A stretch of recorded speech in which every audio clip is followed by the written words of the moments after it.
কি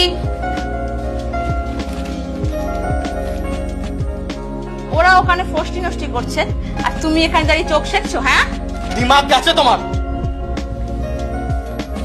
আমার দিমাগ যায়নি, তুমি উচ্ছন্নে গেছো।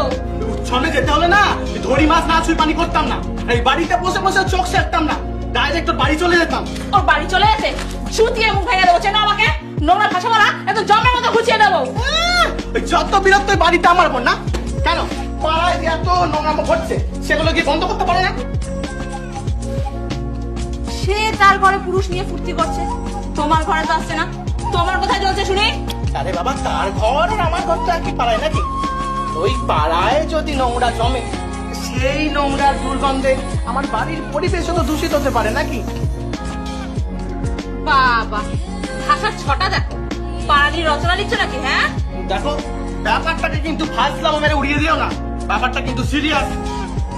চলো আজ একটা হেসো হেসো করি। চলো চলো। সব সব রাত্রিবেলা নাটক হচ্ছে। হ্যাঁ, পাড়ায় আর কেউ নেই, যত অসুবিধা তোমার হচ্ছে। হ্যাঁ, আরে পাড়ায় তো সবাই তোমার মতোই ভাবে নাকি? এই তাই জন্য কেউ কিছু বলে না, আমি কেন বলবো? আর কাউকে না কাউকে প্রথমে তো শুরু করতেই হবে।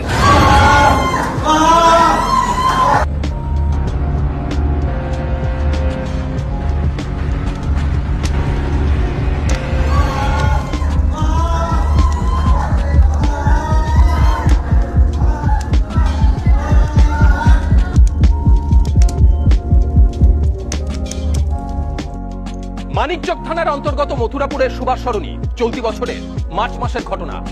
পাড়ার লোকেরা হঠাৎ দেখতে পায় যে বর্ষার বিলু দাউ দাউ করে জ্বলছে।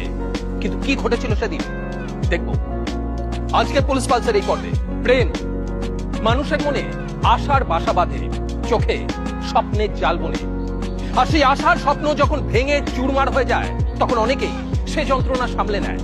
কিন্তু যারা সামলাতে পারে না তারা যে কি ভয়ঙ্কর হতে পারে আজকের এই পর্ব তারই চরম